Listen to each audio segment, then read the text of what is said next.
ನತ್ವಾ ಭಕ್ತಿ ಪುರಸ್ಸರಂ ನತ್ವಾ ಭಕ್ತಿ ಪುರಸ್ಸರಂ ಪರಮ ಪೂಜ್ಯ ಪ್ರಾತಸ್ಮರಣೀಯ ಸದ್ಗುರುಗಳ ಚರಣಾರವಿಂದಗಳನ್ನು ಹೃತ್ಪದ್ಮದಲ್ಲಿ ಧ್ಯಾನಿಸಿ ಅದ್ವೈತ ಸಾರ್ವಭೌಮ ಸಕಲ ಮತ್ತು ಉದ್ಧಾರಕ ಜಾತ್ಯತೀತ ಜಗದ್ಗುರು ಸಿದ್ಧಾರೂಢಪ್ಪನವರ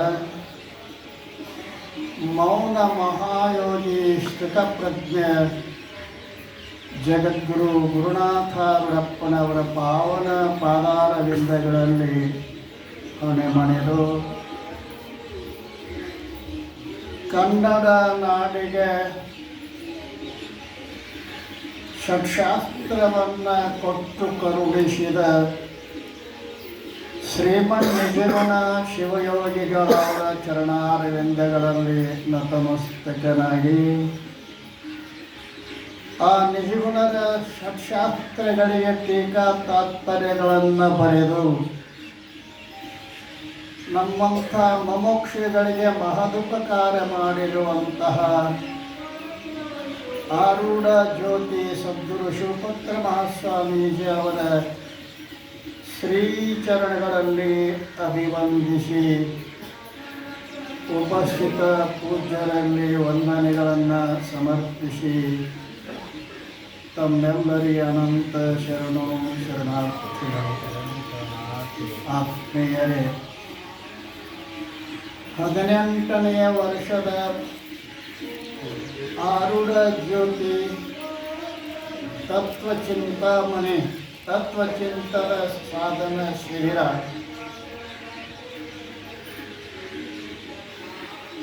ಅದರ ಈ ಹೊತ್ತಿನ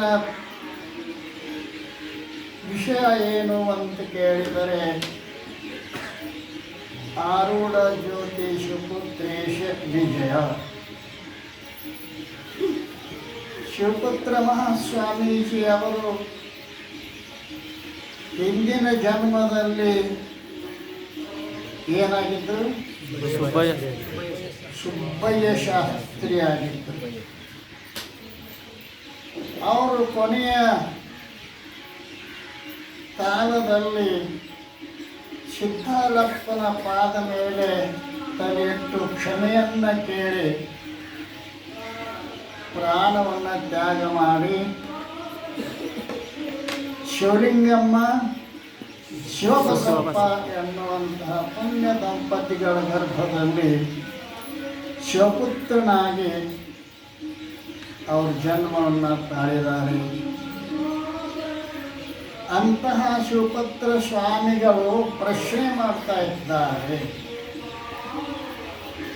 ಏನು ಸಿದ್ಧಾರೂಢರು ಹೇಳ್ತಕ್ಕಂಥ ಆ ಯಾವ ನಿಜಗುಣದ ಶಾಸ್ತ್ರದ ವಿಷಯಕವಾಗಿ ಅವರು ಪ್ರಶ್ನೆಯನ್ನು ಮಾಡ್ತಾ ಇದ್ದಾರೆ. ಕಂಡತ ಶಿವಪುತ್ರ ಸಿರಿಸುಖ ಉಂಡು ಸಾಯುವ ಮೂಢ ಮತಿಗಳ ಭಂಡತನವನ್ನು ಕಂಡುತ್ತಾ ಮೋಹಿಸದೆ ಚಳಿಯಾಗಿ ಕಂಡುತ್ತಾ ಬೇಡಿದನು ತಾನುಂಡುಂಡು ಸಮಯದ ಸತ್ ನಿತ್ಯ ಸುಖವ ಪ್ರಚಂಡ ತತ್ವಜ್ಞಾನಾಮೃತ ಉಳಿಸು ಮೇನೆನ್ನುತ್ತ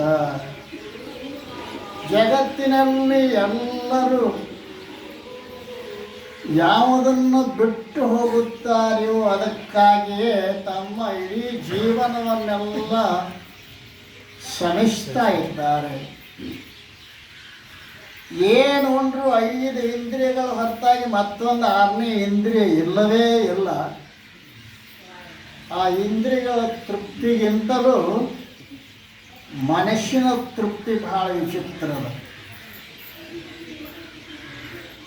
ರೊಟ್ಟಿ ಆಡು ಹೋಗಿದ್ರೆ ಹೊಟ್ಟೆ ಸುಮ್ಮ ಕುಂಡಿರ್ತಾರೆ, ಹೌದಲ್ರಿ? ಮನುಷ್ಯ ಮನಸ್ಸು ಬೆಳೆದಂತೆಲ್ಲ ಬಯಕೆ ಬೆಳೆಯುವುದಯ್ಯ. ಬರಿತಾ ಇದ್ದ ಮಂಕುತಿಮ್ಮನ ಖಡ್ಗ. ಮನಸ್ಸು ಬೆಳ್ದಂಗೆ ಬಯಕೆಗಳು. ನೀವು ಸಣ್ಣದಾಗ ಒಂದು ಚಾಕ್ಲೇಟ್ ಕೊಟ್ಟರೆ ಹಿಗ್ಗಿ ಓಡ್ತಿದ್ದೀವಲ್ಲ, ಈಗ ಒಂದು ಚಾಕ್ಲೇಟು ಅಯ್ಯೋ ಯಪ್ಪ, ಅಯ್ಯೋ ಅಯ್ಯೋ ಅಯ್ಯೋ ಅಯ್ಯೋ. ಅನಂತ ಬಯಕೆಗಳು ತುಂಬಿಕೊಂಡಿದ್ದಾವೆ. ಈ ಬಯಕೆಗಳನ್ನು ಕಳೆದುಕೊಳ್ಳುವುದಂದ್ರೆ ಸಾಮಾನ್ಯ ಇಲ್ಲ. ಅದು ಬಹಳ ಯುದ್ಧ ನಡೀತದೆ. ದೈವಿ ಸಂಪತ್ತು, ಅಸುರಿ ಸಂಪತ್ತುಗಳ ಯುದ್ಧ ಇಲ್ಲಿ ನಡೆದದ. ಎಲ್ಲ ಜನರು ಉಂಡುಂಡು ಸಾಯ್ತಾ ಇದ್ದಾರೆ. ಅಪ್ಪ, ನನಗಿಂಥದ್ದನ್ನು ನೀಡು, ಸಮಯದ ನಿತ್ಯ ಸುಖದ ಪ್ರಚಂಡ ತತ್ವಜ್ಞಾನ ಜ್ಞಾನವನ್ನು ಮನದನಿಯಂತ ನೀಡೆನುತ ಸಿದ್ಧಾರಪ್ಪ ಹೇಳ್ತಾ ಇದ್ದಂತನ. ಶಿವಪುತ್ರ, ಉಣಿಸಿದನು ಮುನಿಪತಿಯು ತಾನುಂಡು ಅನುಭವಿಸಿದ ಅಮೃತ ಶಿಷ್ಯಗೆ, ತನಿಸಿದನು ತಾ ಪರಮ ಅನುಭವ ಬೋಧೆಯನ್ನು ನೀಡಿ. ತನೆಯ ಕೇಳ ಶಿವಪುತ್ರ ಲೋಕದೋ ಇನಿತು ಪುಣ್ಯವ ಮಾಡಿ ಪಡೆದನೋ ವಿನುತ ಶ್ರೀ ಮುನಿ ಯಾಜ್ಞವಲ್ಕ್ಯನು ಪತ್ನಿ ಮೈತ್ರಿಯನು. ಇಂದ ಒಬ್ಬ ಯಾಜ್ಞವಲ್ಕ್ಯ ಮುನಿ ಆಗಿ ಹೋಗಿದ್ದಾನ ಶಿವಪುತ್ರ. ಅವ ತಾನು ಉಂಡುಂಡು ಅನುಭವಿಸಿದ ಏನು ಅನುಭವಿಸಿದ್ದನ್ನು ಹೇಳಿದು. ಅನುಭವ ಅನ್ನೋದು ಬಹಳ ದೊಡ್ಡ ಸಂಪತ್ತು ಅದ. ಆ ಅನುಭವ ತಾನು ಉಂಡುಂಡು ಅನುಭವಿಸಿರ್ತಕ್ಕಂಥ ಸುಖವನ್ನು ಅವರು ಅನುಭವ ಅಮೃತ ಅಂತ ಅನುಭವ ಪರಮಾನುಭವ ಬೋಧಿ ಅನ್ನುವ ಹೆಸರಿನ ಮೂಲಕವಾಗಿ ಶಿವಪುತ್ರ ಸ್ವಾಮಿಗೆ ಹೇಳಬೇಕಂತ. ಆವಾಗ ಉಣಿಸಿದನು ಮುನಿಪತಿ ತಾನುಂಡುಂಡು ಅನುಭವಿಸಿದ ಅಮೃತ ಶಿಷ್ಯಗೆ, ತನಿಸಿದನು ತಾ ನಮ್ಮ ಪರಮ ಅನುಭವ ಬೋಧಿಯನ್ನು ನೀಡಿ. ತನಯ ಕೇಳ ಶಿವಪುತ್ರ ಲೋಕದೋಳು ಇನಿತು ಪುಣ್ಯವ ಮಾಡಿ ಪಡೆದನೋ ವಿನುತ ಶ್ರೀ ಮುನಿ ಯಾಜ್ಞವಲ್ಕ್ಯನು ಪತ್ನಿ ಮೈತ್ರಿಯನು. ಪತ್ನಿ ಸಿಕ್ಕರು ಅಂತಂದ್ರೆ ಎಂತ ಕಿರಬೇಕು ಅಂತಂದ್ರೆ ಪತಿಯ ಹೆಜ್ಜೆಯಲ್ಲಿ ಹೆಜ್ಜೆ ನಿಡ್ತಕ್ಕಂಥ ಪತ್ನಿ ಧರ್ಮ ಪತ್ನಿ ಅಂತ ಕೆಲವು ಮಂದಿ ಹೆಂಡತಿ ಅಂತ ಗೊತ್ತಾಗತ್ತೆ. ಹೆಂಡ ಅಧಿಕ ಅತಿ ಗೊತ್ತಾಗಿದ್ದಾನಲ್ಲ. ಹೆಂಡ ಅಧಿಕ ಅತಿ ಹೆಂಡತಿ.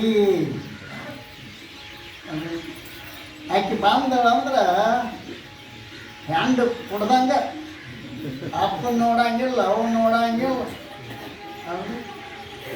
ವಿಚಾರ ಚಂದ್ರದಾಗ ಮೋಹ ಅನ್ನೋದು ಮುಂದೆ ಹರಿತೈತೆ ಅಂತ ಹೇಳ. ಮುಂದಂದ್ರೆ ಏನ್ರಿ? ಹಿಂದಂದ್ರೆ ತಾಯಿ ತಂದೆ, ಮುಂದಂದ್ರೆ ಹೆಂಡತಿ ಮಕ್ಕಳು. ತಾಯಿ ತಂದೆ ಕಡೆ ಹರಿದಿಲ್ಲ ಅಂತರು, ಮುಂದೆ ಹರಿತೈತೆ ಅಂತರು ಮೋಹ.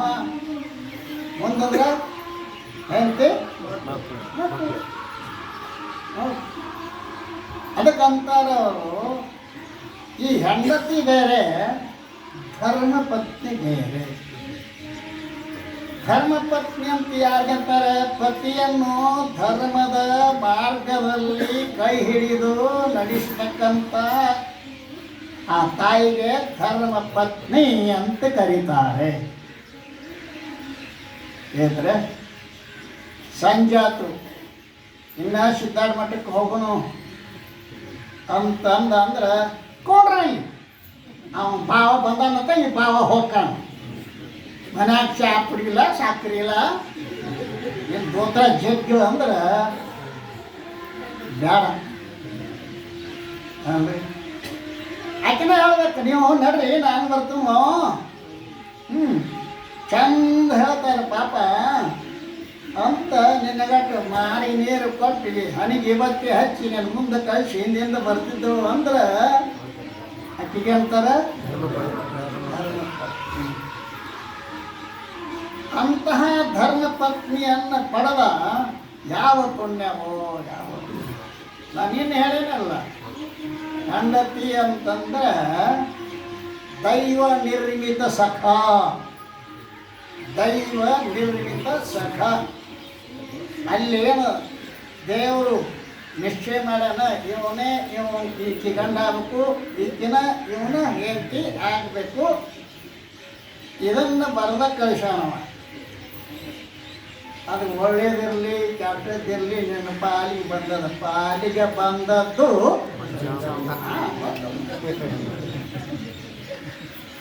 ಒಬ್ಬದ ಹೆಂಡತಿ ಭಾಳ ಕುರುಪಿ ಇದ್ದಳು. ಕುರುಪಿ ಅಂದ್ರೆ ಗೊತ್ತಾಗತಿ? ಕುರುಪಿ ಅಲ್ಲ, ಕುರೂಪಿ ಭಾಳ ಕರ್ರು. ಎಷ್ಟು ಕರ್ದಿದ್ರು ಅದ ಎಲ್ಲ ಅಮಾಶೆ ಹಾಕಿ ಮಾರ್ಯಾಗ ಇದ್ದು ಅಂದ್ಬಿಟ್ಟು ಅಂತ ಅಲ್ರಿ. ದಪ್ಪ ಮೂಗ, ದಪ್ಪ ಸೊಂಡಿ, ಮುಂದೆ ಎರಡು ಹಲ್ಲು ಹಾದಿದ್ದು ಜಾಗ ಬಿಟ್ಟು ಅವನ ಗೆಳೆಯನ ಹೆಂಡತಿಗಳೆಲ್ಲ ಭಾಳ ಸುಂದರ ಇದ್ದರು. ನೋಡ ಆಮೇಲೆ ತಿಂದ ಕುರಿಪೇದ ಅವನಿಗೆ ತಪಸ್ಸು ಮಾಡಿದ ಬದಲಾವಣೆ ಮಾಡಬೇಕಂತ ಹೇಳಿ ತಪಸ್ಸು ಮಾಡಿದ, ಜೋರು ತಪಸ್ಸು ಮಾಡಿ. ಪರಮಾತ್ಮ ಬಂದ, ಏನೋ ತಮ್ಮ ನನಗೆ ಏಕ ಭಾಳ ಕುರಿಪೇದ ಸುಂದರ ಯಾವುದು, ನನಗೆ ಅವಸರ ತಮ್ಮ, ನಿನಗೊಂದು 3 ಹಳ ಕೊಡ್ತಾನೆ, ಏನಂದು ರೀತಿ ಅದು ಹಾಕ್ತೇನೆ ಕೊಡಮ್ಮ. ಅಲ್ಲೇ ಕೂತ ನನ್ನ ಹೆಂಡತಿ ತ್ರಿಪುರ ಸುಂದರಿಯಾಗಲಿ ಅಂತ ಹೋಗದ. ಹೀಗೆ ಕರ್ರಗಿರೋದು ಕೆಂಪಗ, ಏನು ಮೂಗ, ಏನು ಕಣ್ಣ ಅನ್ರಿ, ಏನು ಸೀರೆ, ಏನು ಬಣ್ಣ ಆಕಿ ಕೊಡ ತಗೊಂಡು ಹೊರಗೆ ಬಂದು ಕೂಡಲೇ ಬಂದವರು ಇಲ್ಲಿಗೆ ಬಂದು ಹೋಗ ತ್ರಿಪುರ ಸುಂದರಿ. ರಾಜಾಗ ಶುದ್ಧ ಇರ್ತರು. ನಮ್ಮ ಊರಾಗಿಂತ ಸುಂದರ ಯಾರು ಎಲ್ಲ ತ್ರಿಪುರ ಸುಂದರಿ ಅದಾಳ. ಮಹಾರಾಜರೇ ಅಂತಲೇ ಮಹಾರಾಜ ಕೇಳ್ಯಾನ, ಪೊಲೀಸನ್ ಕಳಿಸಿದ ಕೊಡ್ಬಾಕಿ ನಡಿವ ಮಹಾರಾಜರು ಕರೀತಾರೆ ನಡಿ. ಅವ್ರು ಕರ್ಕೊಂಡು ಹೋದ. ರಾಜ ನೋಡಿದ ಕೂಡಲೇ ಆಕೆಯಿಂದ ಭಾಳ ಸಂತೋಷ ಆಯ್ತು. ತನ್ನ ರೂಮ್ನಾಗ ಕರ್ಕೊಂಡು ಹೋದ. ಇದು ಬತ್ತಪ್ಪ, ನಾನು ಹೆಂತ ಸುಂದರ ಆಗಿರ್ಬೇಕತ್ತು. ನಾನು ತಪಸ್ಸು ಮಾಡಿ ಬತ್ತು. ಅಯ್ಯಪ್ಪ ನೀನೇನು ಎಷ್ಟು ಸುಂದರ ಆಗಿದ್ದು, ಎಷ್ಟು ಚಂದ ಆಗಿದ್ದು ಅವ್ರು ಈಗೇನು ಆಗ್ತವ. ನಾವು ರಾಜ ತಗೊಂಡು ಹೋದ, ರಾಜ ತಗೊಂಡು ಹೋದ. ಅಯ್ಯಯ್ಯೋ ನಂಗ ಏನು ಮಾಡ್ಬೇಕಿಲ್ಲ. ಆವಾಗ ಯಾಕೆ ಹಾವಿದ್ವಲ್ಲ ಆ ರೂಮ್ನ್ಯಾಗ ತಾನ ಅಂತಃಪುರದಾಗ ಸುಂದರಿ ಅಂತ ಕೈ ಹಿಡಿಯಾಕತ್ತಿದ್ದ. ನಾನು ಹೆಂಡತಿ ಕರಡಿ ಆಗಲಿ ಅಂತ ಹೋದಳು. ಅದು ರಾಜ ಕರಡಿಯಾಗಿ ರಾಜ ಮೈ ಹರಿಯಾಕಿತ್ತಪ್ಪ. ಅಯ್ಯೋ ಅಯ್ಯೋ ಅಯ್ಯೋ ಬಾಗಲ ತೆಗಿರೋ, ಮೊದಲು ಏನ್ತಿದ್ದ ಯಾರು ಬಂದ್ರೆ ಬಾಗಲ ತೆಗಿಬೇಡಿರ್ತಿದ್ದ. ಈ ಕಾಟಿ ಗಂಟು ಬಿತ್ತಲ್ಲ, ಬಾಗಲ ತೆಗಿರೋ ಹೊಲ ತೆಗಿರೋ ಅಂತ ಬಾಗಲ ತೆಗಿರು. ಕಿಡ್ಕ್ಯಾ ಓಡಿ ಬತ್ತರಿ ಕಾಟಿ ಎಲ್ಲಿ ಬತ್ತ, ಇವನ ಮನೆಗೆ ಬತ್ತ. ನೋಡಿದ ಏನು ಸುಂದರ ಮಾಡಬೇಕಂತ ಹೋಗಿದ್ದೆ, ಮತ್ತು ಹಿಂಗೆ ಅದೆಲ್ಲ ನೀನು ಹ್ಯಾಂಗೆ ಮಾಡಬೇಕು. ಇನ್ನೊಂದು ಹಾಳಿತ್ತಲ್ಲ, ನೀ ಮೊದಲು ಹೆಂಗಿದ್ದೆ ಹಂಗ ಅದಕ್ಕೆ ಸುಣಿತಪ್ಪ. ಅದು ಪಂಚಾಮೃತ ಸ್ವೀಕಾರ ಮಾಡಬೇಕೇ ವಿನಃ ಬದಲಿ ಮಾಡ್ಲಾಕ ಭಾಳ ಮಂದಿ ಗೋಳಾಗ್ಯಾರ. ಬದಲಿ ಮಾಡಕ್ಕೆ ಹೋಗಿ ಏನೇನೇನೇನೇನೇನ ಮಾಡ್ಯಾರ, ಅದಾಗೋದಿಲ್ಲ. ಅದಕ್ಕೆ ಅವರು ಅಂತಾರ ಶಿವಪುತ್ರಪ್ಪ, ಸಿದ್ಧಾರೂಢರು, ಶಿವಪುತ್ರ ಏನು ಪುಣ್ಯ ಮಾಡಿ ಆ ಮೈತ್ರಿಯನ್ನು ಪಡೆದನೋ ಅದು ಆಶ್ಚರ್ಯ ಅಂತ ಹೇಳ್ತಾರೆ. ಯಾವಾಗಂತಾರ ಏನು ಅಂತ ಕೇಳಿದರೆ, ಕೇಳಿ ಶಿವಪುತ್ರೇಶ ವಿಸ್ಮಯ ತಾಳಿಧರೆಯಲಿ ಸತಿಪತಿ ಮೇಳವಿಂತಾಗಲ್ಕೆ ಸಂಸ್ಕೃತಿ ಬಂಧಗತ್ತನ ಹೇಳಬೇಕಾ ಯಜ್ಞವಲ್ಕರ ಬಾಳ ಸಂಗತಿಯ ಚರಿತ್ರೆಯನ್ನು ಕೇಳಿ ತಿಳಿಯುವ ತವಕದಲ್ಲಿ ನಮಿಸಿದನು ಗುರುವರೆಗೆ. ಈ 5ನೇ ಅಧ್ಯಾಯದ 7ನೆಯ ಪದ್ಯದಲ್ಲಿ ನಾವೀಗ ನೋಡ್ತಾ ಇದ್ದೇವೆ. 5ನೇ ಅಧ್ಯಾಯದ 7ನೆಯ ಪದ್ಯ. ಕೇಳಿ ಶಿವಪುತ್ರೇಶ ವಿಸ್ಮಯ ತಾಳಿಧರೆಯಲಿ ಸತಿಪತಿ ಮೇಳವಿಂತಾಗಲ್ಕೆ ಸಂಸ್ಕೃತಿ ಬಂಧನತ್ತನದು. ಎಂತ ಹೇಳ್ತಿದ್ರ ಸಂಸಾರದ ಬಂಧನ ಯಾಕೆ ಇರ್ತದ ಅಂತ. ಮೈತ್ರಿ ಅಂತ ಹೇಳ್ತಿದ್ರ ಬಂಧನ ಯಾಕೆ ಆಗ್ತದೆ? ಯಾಜ್ಞವಲ್ಕ್ಯನಂತ ಪತಿ ಮೈತ್ರಿ ಅಂತಹ ಸತಿ ಇದ್ರೆ ಬಂಧನ ಓಡಿ ಹೋಗ್ತದೆ. ಅದಕ್ಕಂತನವ ಹೇಳಬೇಕಾ ಯಜ್ಞವಲ್ಕ್ಯನ ಬಾಳಸಂಗಾತಿಯ ಚರಿತ್ರೆಯ ಕೇಳಿ ತಿಳಿಯುವ ತವಕದಲ್ಲಿ ನಮಿಸಿದನು ಗುರುರಾಯ. ಗುರುವಿಗೆ ಶಿವಪುತ್ರ ಸ್ವಾಮಿ ನಮಿಸಿ, ಅಪ್ಪ ಅವ್ರ ಚರಿತ್ರೆಯನ್ನು ನನಗೊಂದಿಷ್ಟು ಹೇಳು. ಯಾರ ಚರಿತ್ರೆ? ಯಾಜ್ಞವಲ್ಕ್ಯ ಮೈತ್ರಿ. ಇಂತಹ ಪವಿತ್ರ ದಂಪತಿಗಳು ಯಾರು, ಎಲ್ಲಿ ಅವರು, ಇವರಿರುವರು ಹೇಗೆ ಸತಿಪತಿಗಳಾದರು ಎಂದು ಕೇಳಬೇಕೆಂದು ಪೂಜ್ಯ ಶ್ರೀ ಶಿವಪುತ್ರೇಶನು ಸದ್ಗುರು ಸಿದ್ಧಾರೂಢರಲ್ಲಿ ಪ್ರಶ್ನೆಯನ್ನು ಮಾಡುತ್ತಾರೆ. ಇಂತಹ ಗುರು ಶಿಷ್ಯ ಭಾವದ ದಂಪತಿಗಳಾದರೆ ಸಂಸಾರದ ಬಂಧನ ನಿನ್ನೆಲ್ಲಿಂದ ಬಂದೀತು? ಹೇ ಸದ್ಗುರುವೇ, ಅವರ ಪಾವನಮಯವಾದ ಚರಿತ್ರೆಯನ್ನು ಮೊದಲು ಹೇಳಿರಿ ಎಂದು ನಮಿಸಿದನು.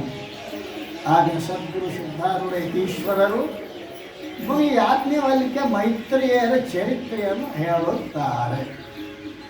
ಗುರು ಯಾಜ್ಞವಲ್ಕ್ಯ ಮೈತ್ರಿಯ ಚರಿತ್ರೆಯನ್ನು ಭಾರತದ ಋಷಿಮುನಿಗಳು ಅನ್ನುವ ಒಂದು ಪುಸ್ತಕದ ಭಾರತದ ಋಷಿ ಮುನಿಗಳು, ಅಲ್ಲಿ ಪ್ರಖ್ಯಾತವಾದ ಋಷಿಗಳು ಮುನಿಗಳ ಸಂಕ್ಷಿಪ್ತ ಚರಿತ್ರೆಯನ್ನು ಕೊಟ್ಟಿದ್ದಾರೆ. ಅದನ್ನು ನೋಡಿ ನಾವು ಇಲ್ಲಿ ಅದನ್ನು ಪ್ರಸ್ತಾಪ ಮಾಡಿದ್ದೇವೆ. ಅಲ್ಲಿ ಏನು ಹೇಳ್ಯಾರ ಅಂತ ಕೇಳ, ತನಯಕ್ಕೆ ಲೋಕದವು ಅನುಪಮದ ಚಾರಿತ್ರ್ಯ ಹೃದಯ ತಾನಿಪ ಮುನಿಪ ತಾನೀಹನೊಬ್ಬ ಬ್ರಹ್ಮರಾತ ನಾಮದಲ್ಲಿ ವಿನಯದಾಗರದ ಸುನಂದೆಯು ಮುನಿಯ ಪತಿಯಾಗಿದ್ದು ಭಕ್ತಿಯ ಅನುಭವಿಸಿ ಸುಖಿಸಿರಲು ಸಂತಾನವಿಲ್ಲದಿರೆ. ತನಯಕ್ಕೆ ಶಿವಪುತ್ರ, ಇಂದಿನ ಗುಜರಾತ್ ರಾಜ್ಯದ ಅಹಮದಾಬಾದಿನಲ್ಲಿ ಹರಿಯುತ್ತಿರುವ ಸರಸ್ವತಿ ನದಿಯ ತೀರದಲ್ಲಿ ಒಂದು ಆಶ್ರಮ ಇತ್ತು. ಆವಾಗ ಯಾವ ನದಿ? ಸರಸ್ವತಿ ನದಿಯ ತೀರದಲ್ಲಿ. ಅಲ್ಲಿ ಬ್ರಹ್ಮರಾತರೆಂಬ ಹೆಸರಿನ ಮುನಿ ಸುನಂದೆ ಎಂಬ ಧರ್ಮಪತ್ನಿಯೊಡನೆ ಸುಖದಿಂದ ಇರುತ್ತಿದ್ದರು. ಬ್ರಹ್ಮರಾತ ಯಾಜ್ಞವಲ್ಕ್ಯರ ತಂದೆ ಬ್ರಹ್ಮರಾತ, ಸುನಂದಿ ತಾಯಿ. ಇವರು ಧರ್ಮ ಪತ್ನಿಯೊಡನೆ ಮಾಡುತ್ತಿದ್ದರಿಂದ ಇವರಿಗೆ ಯಜ್ಞವಲಿ ಎಂಬ ಮತ್ತೊಂದು ಹೆಸರು ಇತ್ತು. ಯಜ್ಞಗಳನ್ನು ಮಾಡ್ತಾ ಇರುವುದರ ಯಜ್ಞ ಯಾಗಾದಿಗಳನ್ನು ಹೆಚ್ಚಾಗಿ ಮಾಡುತ್ತಿದ್ದರಿಂದ ಅವರಿಗೆ ಹಾಗೆ ಬ್ರಹ್ಮರಾತರ ಅನ್ನೋರಿಗೆ ಯಜ್ಞವಲಿ ಅಂತ ಮತ್ತೊಂದು ಹೆಸರು ಇತ್ತು. ಇವರಿಗೆ ಅತ್ಯಂತ ಭಕ್ತಿ ಭಾವದಿಂದ ಬದರಿ ಕ್ಷೇತ್ರದಲ್ಲಿ ದೀರ್ಘಕಾಲ ತಪಸ್ಸು ಮಾಡಿ ಮಹಾವಿಷ್ಣುವಿನ ಕೃಪೆಯನ್ನು ಪಡೆದರು. ಆ ವಿನಯದ ಆಗರವಾಗಿರ್ತಕ್ಕಂಥ ತಾಯಿ ಸುನಂದ ವಿನಯ ಅನ್ನೋದು ಅದು ಹಾಗೆ ಬರುವುದಿಲ್ಲ, ಅದೊಂದು ತಪಸ್ಸು. ವಿನಯ ಅನ್ನೋದು ಏನದ ಅದು ತಪಸ್ಸು. ವಿನಯ ವಣ್ಯ ಹಿತವ ತರ್ಕ ಅನಪ ಶಬ್ದ ಅಚರಿತಾರ್ಥ ಅನಘ ಮಂತ್ರ ವಾದ ಮಂಗ ನೆನಿತು ಪಿಡಿದು ವಚನದಲ್ಲಿ ಆಡಲಿಲ್ಲವೇ ತಪವನು. ವಾಣಿಯ ತಪಸ್ಸು ವಿನಯ ಅಂದ್ರೆ ಅದು ಸುಮ್ಮನೆ ಬರುವುದಿಲ್ಲ. ವಿನಯ ಅನ್ನೋದು ಆ ವಿನಯ ಬರಬೇಕಾಗಿತ್ತಂದ್ರೆ ಅನೇಕ ಜನ್ಮದಲ್ಲಿ ತಪಸ್ಸು ಮಾಡಿದ್ರೆ ಬರ್ತದೆ. ತಲೆ ಒಂದೊಂದು ಬಾಗುವುದೇ ಇಲ್ಲ, ಬೆದರಿದ್ದಂಗೆ ಹೌದ್ರಿ. ಅದು ಬಾಗಿದ ತೆನೆ ಬಾಗಿರ್ತದೆ ಗೊತ್ತದ.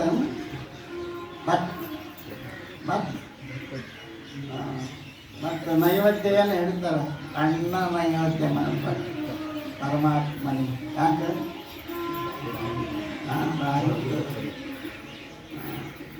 ಆದ್ದರಿಂದ ಅಂತಹ ಪರಮಪತಿಯಾದ ಶ್ರೀಹರಿ ಅಂಶದಾಸುತನ ಪಡೆದ ಕಾರ್ತಿಕ ಶುದ್ಧ ಸಪ್ತಮಿ ಒಡನೆ ಶುಭ ಭಾನುವಾರದೋಳು ಅಡಗದ ಕತ್ತಲೆ ಕಳೆದ ಜ್ಞಾನ ಭಾಸ್ಕರನು. ಈ ಅಜ್ಞಾನವೆಂಬ ಕತ್ತಲೆಯನ್ನು ಕಳೆದ ಏನು ಜ್ಞಾನವೆಂಬ ಭಾಸ್ಕರನು ಹುಟ್ಟಿ ಬಂದ. ಮಕ್ಕಳು 4 ಪ್ರಕಾರ ಅಂತ ತರುಣ ಸಾಗರಿಸಿ ಬರೀತಾನೆ. ಮಕ್ಕಳು ಎಷ್ಟು ಪ್ರಕಾರ ಇದ್ದಾರೆ? 4 ಪ್ರಕಾರ. 4 ಪ್ರಕಾರ. 1ನೇ ಮಗ ಸಾಲಗಾರ ಪುತ್ರ, ಮೊದಲನೇ ಮಗ ಸಾಲಗಾರ. ತರುಣ್ ಋಷಿ ಅಂದ್ರೆ ಲಕ್ಷ ಗಟ್ಟಲೆ ಅವ್ರ ಪ್ರಾಜೆಕ್ಟ್ ಮಂದಿ ನೋಡ್ತಿದ್ರು. ಗೊತ್ತಾಗ್ತಿ ತರುಣ್ ಸಾಗರ್ಜಿ. ಮೊದಲನೇ ಮಗ ಸಾಲಗಾರ ಪುತ್ರ, 2ನೇ ಮಗ ಶತ್ರು ಪುತ್ರ, 3ನೇ ಮಗ ಉದಾಸೀನ ಪುತ್ರ, 4ನೇ ಮಗ ಸೇವಕ ಪುತ್ರ.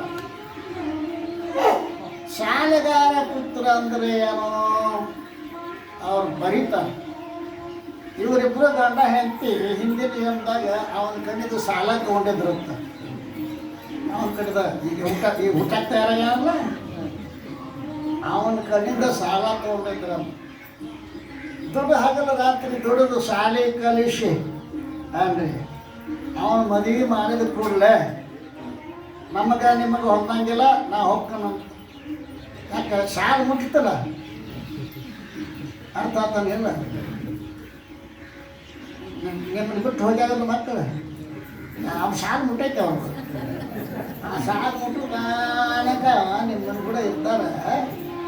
ಸಾಲ ಮುಟ್ಟಿದ ಕೂಡಲೇ ಇವ್ರು ಯಾರು? ಸಾಲಗಾರ ಪುತ್ರ, ಶತ್ರು ಪುತ್ರ. ಅವನಪ್ಪ ನೋಡಿಕೊಂಡು ಶತ್ರು ನೋಡ್ದಂಗೆ ನೋಡ್ತಾನೆ.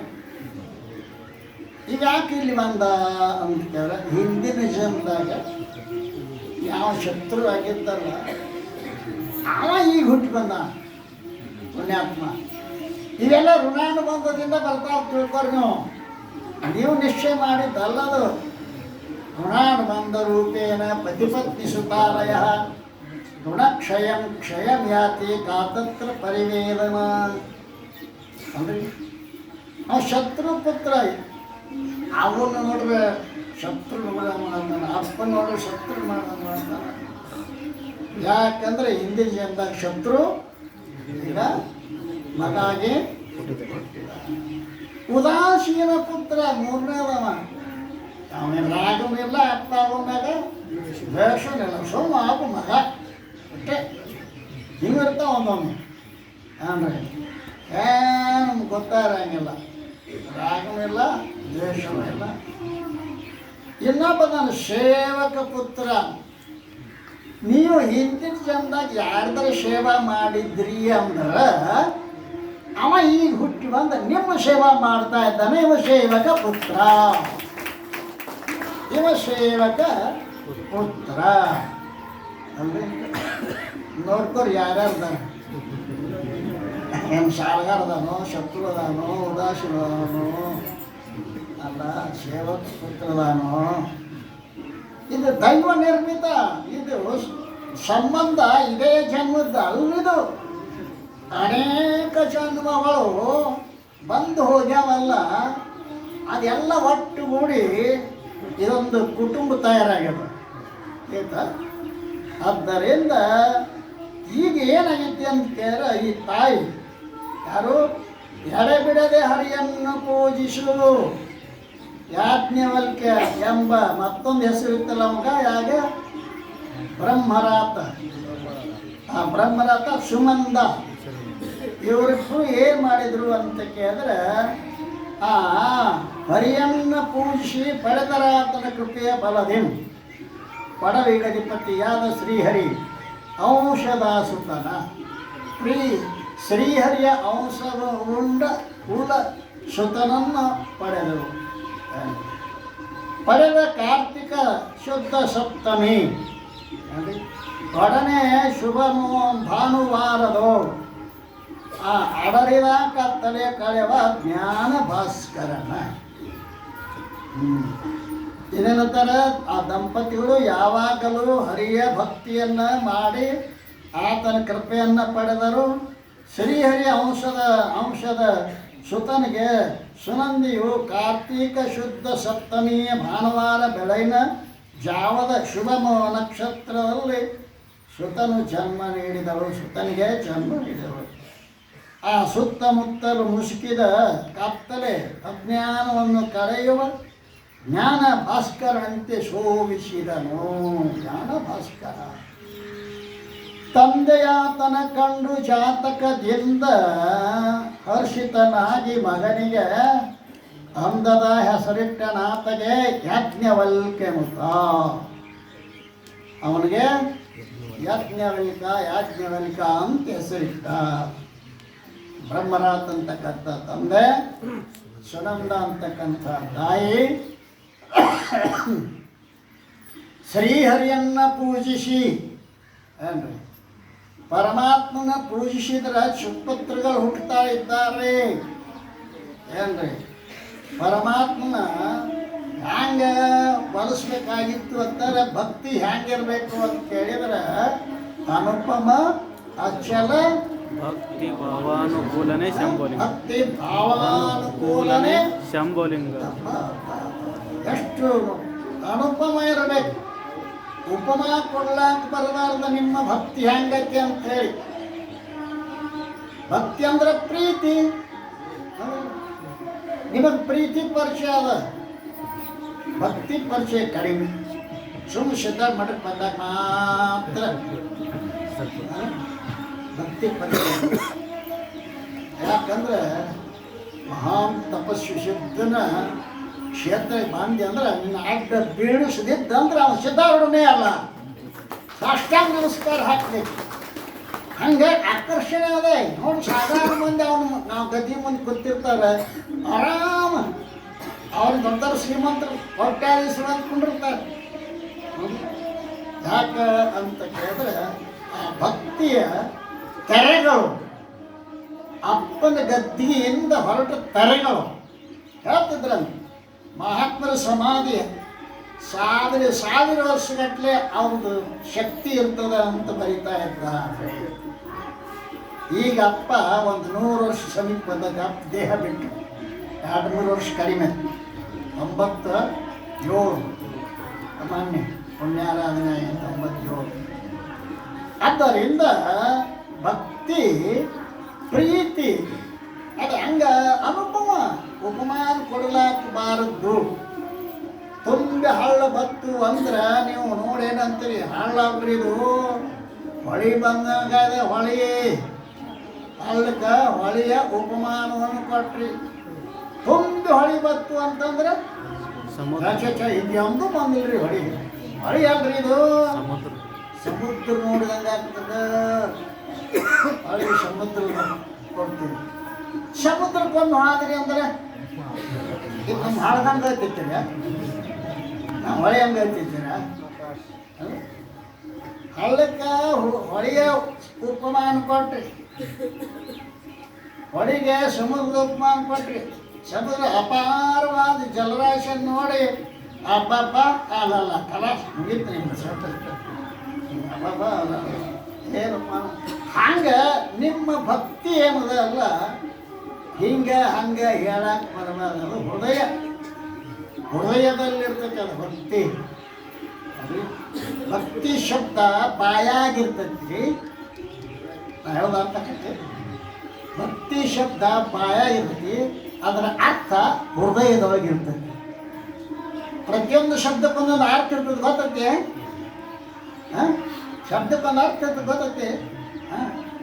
ಆ ಭಕ್ತಿ ಶಬ್ದ ಬಾಯಾಗದ, ಭಕ್ತಿ ಎಲ್ಲಿದೆ?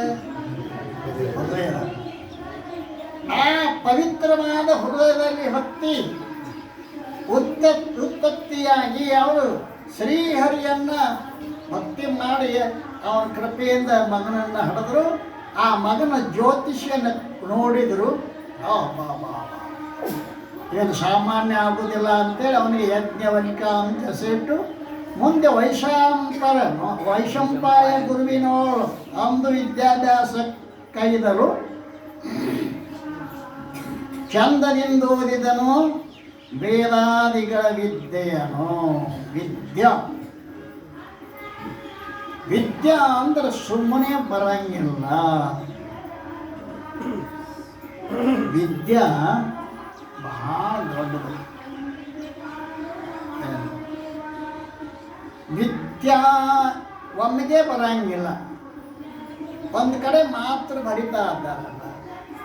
ಆಚಾರ್ಯಾತ್ ಪಾದಮಾದತ್ತೆ ಪಾದಂ ಶಿಷ್ಯ ಸ್ವಮೇಧಯ ಪಾದಂ ಕಾಲಮಾದತ್ತೆ ಪಾದಂ ಸ ಬ್ರಹ್ಮಚಾರಿ. ಪಾದ ಅಂದ್ರೆ ಕಾಲು ಭಾಗ ಅರ್ಥ ಆಗತ್ತೆ. ಪಾದ ಅಂದ್ರೆ ಎಷ್ಟು? ಕಾಲು ಭಾಗ. ಗುರುಗಳಿಂದ ಶಿಷ್ಯನಿಗೆ ಕಾಲು ಭಾಗ ಮಾತ್ರ ವಿದ್ಯಾ ಪ್ರಾಪ್ತಿಯಾಗ್ತದೆ. ಯಾಕ್ರಿ ಹಂಗ್ಯಾಕತಿ ಅಂದ್ರೆ ಮನಸ್ಸು ಮನೆ ಕಡೆ ಅದು ಹೋಗಿರ್ತತೆ, ಅದು ತಿರುಗಾಡಿ ಬರ್ಬೇಕಾಗಿತ್ತಂದ್ರೆ ಎಷ್ಟು ಸಿಕ್ಕಿರ್ತದೆ ಮತ್ತೆ. ಶ್ರವಣ ಗಟ್ಟಿ ಮನಸ್ಸು ಇರುವುದು ಬಹಳ ಕಷ್ಟ. ಧಾರಾಕಾರವಾಗಿ ಗುರು ಶಿಷ್ಯರಲ್ಲಿ ಧಾರಾಕಾರವಾಗಿ ಒಂದು ಭಾವ ಹರಿತಿತ್ತು ಅಂತಂದ್ರೆ ನೋಡ್ರಿ ಅಲ್ಲಿ ವಿದ್ಯೆಯ ಕಾಲು ಭಾಗ ಸಿಗ್ತದೆ. ಇನ್ನು ಪಾದಂ ಏನು ಮಾಡ್ತಾರೆ? ಪಾದಮಾದತ್ತೆ ಪಾದಂ ಶಿಷ್ಯ ಸ್ವಮೇಧಯ. ಒಂದು ಕಾಲು ಭಾಗ ಗುರುಗಳಿಂದ, ಕಾಲು ಭಾಗ ತನ್ನ ಮೇಧಾಶಕ್ತಿಯಿಂದ ಚಿಂತನೆ ಮಾಡಿ ಮೇಧಾಶಕ್ತಿ ಅಂದ್ರೆ ಚಿಂತನೆ ಮಾಡಿ ತಚ್ಚಿಂತನಂ ತತ್ಕಥನಂ ಅನ್ಯೋನ್ಯ ತತ್ಪ್ರಬೋಧನಂ ಏತದೇಕ ಪರತ್ವಂ ತಾ ಬ್ರಹ್ಮಾಭ್ಯಾಸ ವಿದುರ್ಬುಧಃ. ಬ್ರಹ್ಮಾಭ್ಯಾಸ ಅಂದರೆ ಏನು? ತಚ್ಚಿಂತನಂ ತತ್ಕಥನ. ಅದರದೇ ಚಿಂತನ, ಅದರದೇ ಕಥನ. ಅದರದೇ ಚಿಂತನ ಅಂದ್ರೇನು? ಬ್ರಹ್ಮದ ಚಿಂತನ, ಅದನ್ನೇ ಕಥನ. ಚಿಂತನೆ ಹೆಂಗಿರ್ತೈತಿ ಹಂಗೆ ಕಥನ ಇರ್ತದ. ತಿಳಿದ್ರೆ ಚಿಂತನೆ ಹೆಂಗಿರ್ತೈತಿ ಅದಲ್ರಿ.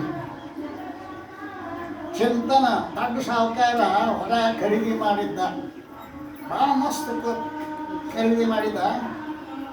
ಯಾರು ಕೇಳುವಲ್ರಾಗಿದ್ರು. ಸಾಹುಕಾರ ಏನು ಹೊಲ ರೀ, ಯಾರ್ದ್ರಿ ಕೇಳೋವಲ್ರಿ. ಅದೊಂದು ಚಿಂತ ಹತ್ತಿರ್ತಾವ.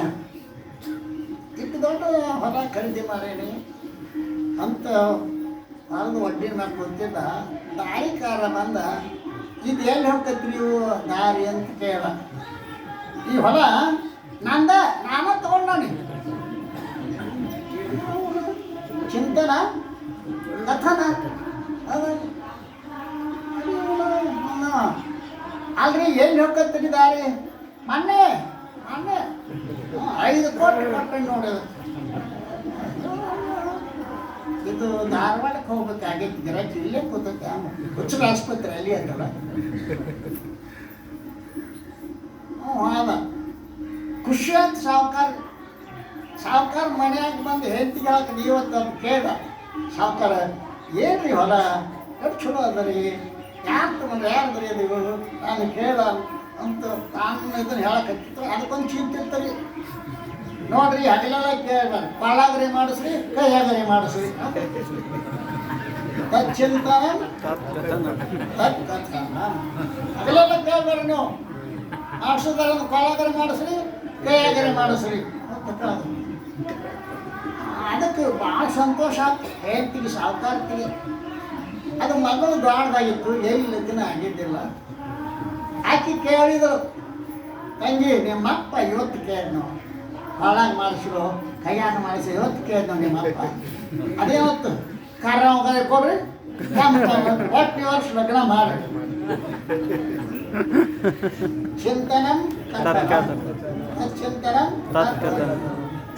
ಆ ಮುಸುರಿ ತೊಳೆಯೋದು ತೊಳೆಯೋದು ದಾಸಿ ಮನ್ಯಾಗ ಆಕೆ ಮುಂದೆ ಹೇಳಕತ್ತೀವಿ ಈ ವರ್ಷ ನಮ್ಮವ್ವ ಮದುವೆ ಮಾಡ್ತಂದ ಇದು ಹೇಳಕತ್ತೀರಿ. ಅದತ್ತದು ಹೊಸ ಸೀರೆ ಕೊಟ್ರಿ ಒಂದು ವರ್ಷ ಉಟ್ಕೋತಾನು ಹರಿದು ಕೊಟ್ರೆ ಅಂತ ಉಟ್ಕೋತಾನು ಅಂತದು ಈಗ ನಡೀತಿರ್ತಾವ. ಇಲ್ಲೇನು ಹೇಳ್ಬೇಕಾಯ್ತು ನಾವು ಏನ್ರಿ ಸಾಧಕನಾಗಿರ್ತಕ್ಕಂಥವನು ಚಿಂತನೆ ಮಾಡಿ ಮಾಡಿ ಕಾಲು ಭಾಗವನ್ನು ವಿದ್ಯೆಯನ್ನ ಪಡ್ಕೋಬೇಕು. ಸಂಪೂರ್ಣ ವಿದ್ಯೆಯನ್ನು ಕೊಡ್ಲಿಕ್ಕೆ ಆಗುವುದಿಲ್ಲ ಐತೇನ್ರಿ. ರಾತ್ರಿ ಭೀಮ ಊಟ ಮಾಡಕ್ಕೆ ಹತ್ತಿದ್ದ. ಅರ್ಜುನ ಯಾರವರು ಅಂದ. ನಾನಾ ಭೀಮ ಏನು ಮಾಡಕತ್ತಿದ್ದಿ? ಊಟ ಮಾಡಕತ್ತಿ ನಾನು. ಅರೆ ಕತ್ತಲಾಗ ಕತ್ತಲಾಗ ಏನ್ತದೆ ಇಲ್ಲಿ ಸರಳ ಐತೆ ಬಾಯಿಗೆ ಕೈಗೆ ನಮ್ಮ ಅಣ್ಣ ಕತ್ತಲಾಗ ಊಟ ಮಾಡ್ತಾನೆ ಅಂದ್ಬೇಕು ನಾನು ಕೂಡ ಕತ್ತಲಾಗ ವಿದ್ಯೆಯನ್ನು ಪ್ರಯೋಗ ಮಾಡಬೇಕು. ಎಲ್ಲ ಮಾಡ್ಕೊಂಡು ಕತ್ತಲಾಗ ಒಂದು ಗಿಡ ಮುಟ್ಟಿದ ಒಂದು 10 ಹೆಜ್ಜೆ ಬಂದ ಗುರಿ ಹೊಡೆದ ಅವ್ರು ಕಟ್ಟು ಹೊಡಿ ಮತ್ತೆ 20 ಹೆಜ್ಜೆ ಹೋದ ಮತ್ತೆ ಹೊಡೆದ ಮತ್ತೆ ಕಟ್ಟು ಮತ್ತೆ 10 ಹೆಜ್ಜೆ ಈಗ 7-8 ಹೆಜ್ಜೆ ಕತ್ತಲ್ದಾಗನೇ ಬಾನಿಟ್ಟು ಹೊಡೆದ ಟಕ್ ಟಕ್ ಶಬ್ದ ಕೇಳಿಸಿ ದ್ರೋಣಾಚಾರ್ಯ ಇದ್ರು. ಯಾರು? ನಾ ಅರ್ಜುನ್ ರೀ ಅಪ್ಪ. ಏನು ಮಾಡಕತ್ತೀವಿ? ಅಭ್ಯಾಸ ಮಾಡಕತ್ತೇನ್ರಿ ಕತ್ತಲ್ದಾಗ. ನಮ್ಮ ಅಣ್ಣ ಕತ್ತಲ್ದಾಗ ಉಣ್ಣಾಕತ್ತೇನ್ರಿ. ಅವಾಗ ಬಂದು ನೋಡಿರು ಅಪ್ಪ ಬಾಬಾ ಏನೋ ಅರ್ಜುನ ಇವತ್ತು ಶಪಥ ಮಾಡಿದ್ರು ನಿನ್ನನ್ನು ಏಕೈಕ ವೀರನಾಗಿ ಮಾಡ್ತಾ ಇದ್ದೇನೆ. ಇಷ್ಟು ನಿನಗೆ ಅಭ್ಯಾಸ ಐತಂದ್ರೆ ಏಕೈಕ ವೀರನಾಗಿ ಮಾಡ್ತಾನೆ ಅಂತ ಪ್ರತಿಜ್ಞೆ ಮಾಡಿರ ಅದು ಮುಂದೆ ಗದ್ದಲ ಮಾಡ್ತದೆ. ಏಕಲವ್ಯನ ಐತೇನ್ರಿ ಪ್ರತಿಜ್ಞೆ ಮಾಡಬೇಕಾಗಿದ್ದ ಸ್ವಲ್ಪ ಹುಷಾರಲ್ಲೇ ಮಾಡಬೇಕಾಗ್ತೈತಿ. ಅಂತೂ ಏನು ನಮಗೆ ಏನು ಬೇಕಾಗೈತಿ? ಆಚಾರ್ಯ ಪಾದಮಾದತ್ತೆ ಪಾದಂ ಶಿಷ್ಯ ಸ್ವಮೇಧಯ ಪಾದಂ ಕಾಲಮಾದತ್ತೆ. ಸ್ವಲ್ಪ ಕಾಯ್ಬೇಕು. ಕಾಲ ಬರ್ತದ ನೋಡ್ರಿ ನೋಡ್ರಿ ಇಂದ ಬಿತ್ತಿ ನಾಳೆ ಬೆಳಿತರಕ್ಕೆ ಸಾಧ್ಯತೆನೇ ಯಾರಿಗಾರ ಅದು ಕಾಲ ಬರ್ತೈತಿ ಹೌದಲ್ರಿ. ಆ ಕಾಲ ಬಂದಾಗನ ಶೀತನ್ಯಾಕ ಹೋಗತೈತಿ. ಹಂಗೆ ಚಿಂತನೆ ಮಾಡ್ತಾ ಮಾಡ್ತಾ ಇರುವಾಗ ಅದೊಂದು ಮೂಡ್ತೈತಿ ಒಳಗೆ. ಕಾಲ ಮಾಡತ್ತೆ ಮುಂದೆ ಪಾದಂ ಶಿಷ್ಯ ಏನು ತನ್ನ ಮುಮುಕ್ಷುಗಳ ಬಳಗದಿಂದ ಚರ್ಚೆ ಮಾಡಿ ಪಾದಂ ಸ ಬ್ರಹ್ಮಚಾರಿ ತನ್ನ ಜೊತೆಗೆ ಬ್ರಹ್ಮಚಾರಿಗಳೇನು ಅಭ್ಯಾಸ ಮಾಡ್ತಿರ್ತಾರಲ್ಲ ಅವರು 4ನೇ ಕೂಡಿಸ್ಕೊಡ್ತಾರೆ. ಎಲ್ಲ ಕೂಡಿಸಿ ರೂಪಾಯಿ ಆತಾಗಿಲ್ಲ ಇನ್ನ ಅಯ್ಯಪ್ಪ ಮಾಡೋದೇನು ಹಣೆಗಾರ. ಆದ್ದರಿಂದ ಆಧ್ಯಾತ್ಮ ಇಲ್ಲದ ವಿದ್ಯೆ ರಾಮನಿಲ್ಲದ ಅಯೋಧ್ಯೆ ಅಂತ ಕುವೆಂಪು ಅವರು. ಈ ಎಂಥ ವಿದ್ಯೆ ಕಲ್ತ್ರೇನು ರಾಮನಿಲ್ಲದ ಅಯೋಧ್ಯೆ. ಅಧ್ಯಾತ್ಮ ವಿದ್ಯೆ ಇದಕ್ಕೆ ಮುಖ್ಯದ. ಅದನ್ನು ಗುರುಗಳ ಮುಖಾಂತರವಾಗಿ ಕಲಿತ ಯಾಜ್ಞವಲ್ಕ್ಯರು. ಯಾರು ಗುರುಗಳು? ವೈಶಂಪಾಯನರು. ಮಾಡಿ ಒಂದು ಪ್ರಸಂಗ ಬಂತು ನೋಡಿ. ಜನಕನ ಸಭೆಯೊಳಗೆ ಯಾಜ್ಞವಲ್ಕ್ಯರು ಅನೇಕ ಜನ ಪಂಡಿತರನ್ನು ಸೋಲಿಸಿ ಅಲ್ಲಿ ಏನು ಮಾಡಿದರು ಅನ್ನೋದನ್ನು ಈಗ ಹೇಳ್ತಾ ಇದ್ದಾರಲ್ಲ. ಜನಕರಾಜನ ರಾಜಸಭೆಯೋ ಸಂಜನಿತವಾದದೆ ಗೆಲ್ದು 1000 ಕನಕ ಕೊಂಬನಸುಗಳ ಗೋವುಗಳ ತಂದಿರಲು ಅನುದಿನಾಶ್ರಮದಲ್ಲಿ ತಮ್ಮಯ ಘನಭಟುಗಳ ಅತಿಗೆ ಪೋಷಣೆ ಅನುಗೊಳಿಸಲ ಸತಿಯ ಕಾತ್ಯಾಯನೆಯ ಕೈ ಹಿಡಿದ. ಆ ಕಾಲದಲ್ಲಿ ಮಿಥಿಲಾ ನಗರದೊಳಗೆ ಮಹಾರಾಜ ಜನಕ ಅಂತ ಬಹಳ ಕೀರ್ತಿಶಾಲಿ ಆಗಿದ್ದ. ಆ ಮಹಾರಾಜ ಜನಕನ ಏನು ಮಾಡಿದ್ದ ಅಂತ ಕೇಳಿದ್ರೆ ಅವನ ಹೆಸರು ತುಂಬ ಪಸರಿಸಿತ್ತು. ಅಲ್ಲಿ ಏನು ಮಾಡಿದವ ಜನಕ ರಾಜ? ಯೋಗ್ಯನಾದ ತತ್ವಜ್ಞಾನಿ ಸದ್ಗುರುಗಳನ್ನು ಗುರುತಿಸಬೇಕು ಅಂತ ತಿಳ್ಕೊಂಡೆ ತನ್ನ ರಾಜ್ಯದಲ್ಲಿನ ಅನೇಕ ಜನ ಪಂಡಿತೋತ್ತಮರನ್ನ ಸಭೆಯನ್ನು ಕರೆದ. ಅದೊಂದು ಅಪೂರ್ವವಾದ ಸಮಾರಂಭ. ಆ ಸಭೆ ಏನು ಎಂತೆಂಥ ವಿದ್ವಾಂಸರು ಬೇರೆ ಬೇರೆ ದೇಶಗಳಿಂದ ಬಂದಾರೆ. ಅಲ್ಲಿ ಕುರು, ಪಾಂಚಾಲ, ವಿದೇಹ ಇತ್ಯಾದಿ ದೇಶಗಳಿಂದ ಋಷಿಮುನಿಗಳು ವೇದವಿದರು ಬಂದು ಸೇರಿದ್ದರು. ಅಲ್ಲೆಲ್ಲ ಅಷ್ಟೆಲ್ಲ ಮಹಾತ್ಮರು ಬಂದು ಸೇರಿದ್ದಾರೆ ದೇಶಗಳಿಂದ.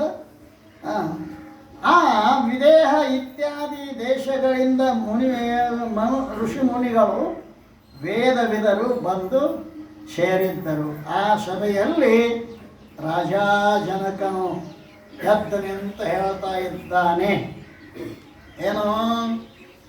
ತಮ್ಮ ತಮ್ಮ ಕರುಗಳೊಂದಿಗೆ ಬಂಗಾರದ ಕೊಂಬನಸುಗಳಿಂದ ನಿಂತಿರುವ 1000 ಗೋಗಳನ್ನು ಬ್ರಹ್ಮಜ್ಞಾನಿ ಎಂದು ಹೇಳಿಸಿಕೊಳ್ಳುವವರು ಅದನ್ನು ದೃಢಪಡಿಸಿ ತೆಗೆದುಕೊಂಡು ಹೋಗಬೇಕು. ಯಾರು ನೀವು ಜ್ಞಾನಿಗಳು ಬ್ರಹ್ಮಜ್ಞಾನಿಗಳಿದ್ದೀರಲ್ಲ, ಇಲ್ಲಿ 1000 ಆಕಳುಗಳು ಬಂಗಾರದ ಕೊಂಬನಸುಗಳು ಮತ್ತು ಕರು ಸಹಿತವಾಗಿ ದಾನ ಕೊಡ್ಬೇಕಾದ್ರೆ ಆಕಳ ಒಂದು ಕೊಡ್ಬಾರ್ದು, ಕರು ಸಹಿತವಾಗಿ ಆಕಳ ಕೊಡ್ಬೇಕಂತ ನಿಯಮದ.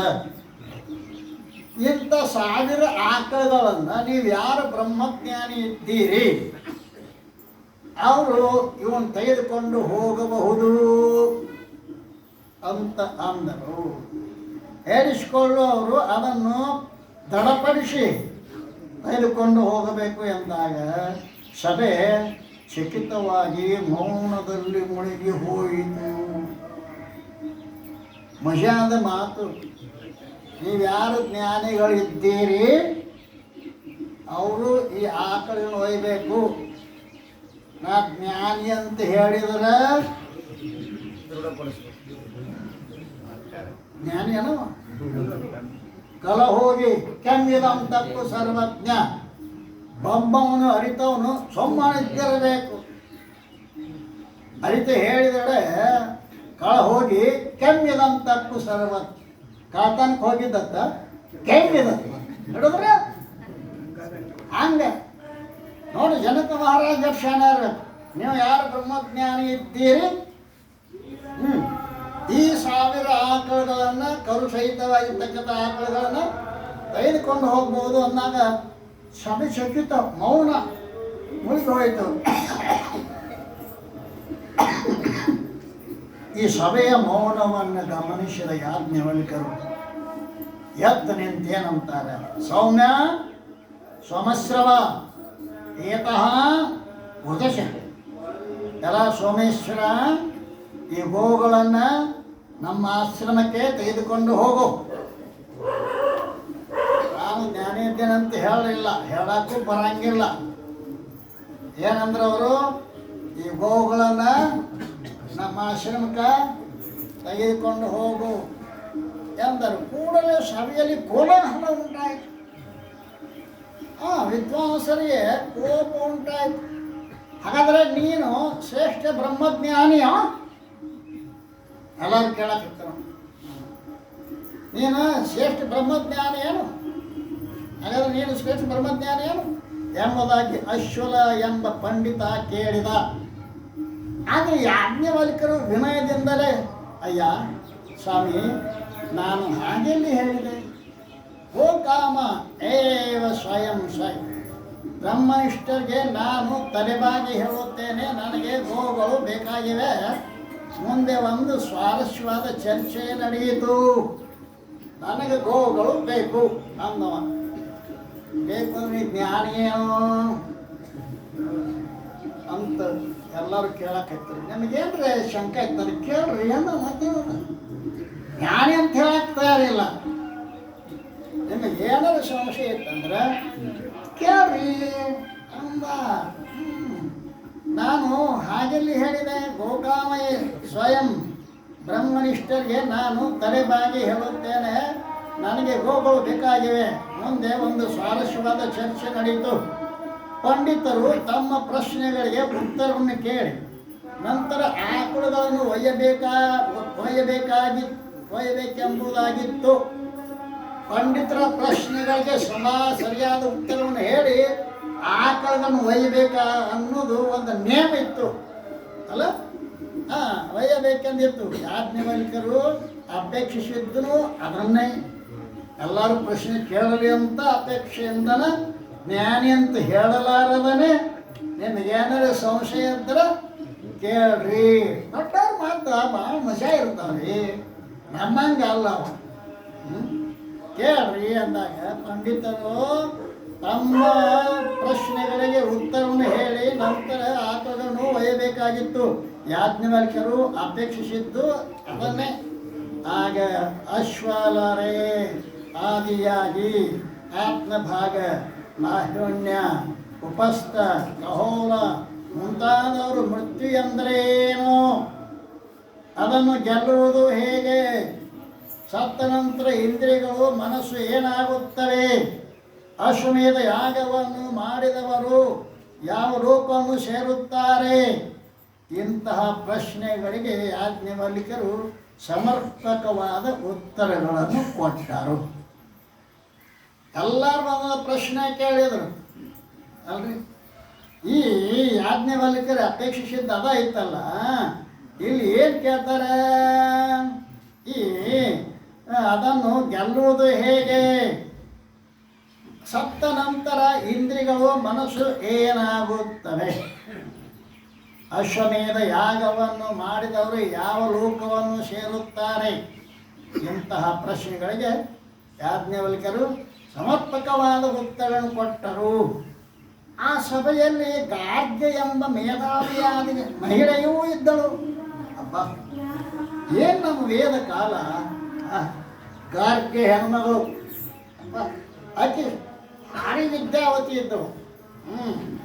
ಆಕೆ ಗಾರ್ಗ್ಯ ಎಂಬ ಮೇಧಾವಿಯಾನಿಯಾದ ಮಹಿಳೆಯೂ ಇದ್ದಳು. ಅವಳು ವಿಚಕ್ಷಣುವಿನ ಮಗಳು. ಅವನ ತಂದೆ ಹೆಸರು ವಿಚಕ್ಷಣು. ವಿಚಕ್ಷಣನ ಮಗಳು ವೇದ ಪಂಡಿತೆ, ವಾದ ನಿಪುಣೆ.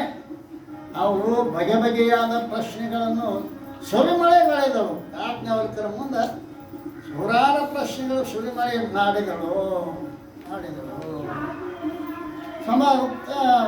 ಅವುಗಳಿಗೆಲ್ಲ ಪ್ರಶ್ನೆಯ ಉತ್ತರವನ್ನು ನೀಡುತ್ತಾ ಸಮಸ್ತವನ್ನು ಆವರಿಸಿರುವ ಪರಮಾತ್ಮನೇ ಎಲ್ಲರ ಆತ್ಮವು ಆಗಿದ್ದಾನೆ.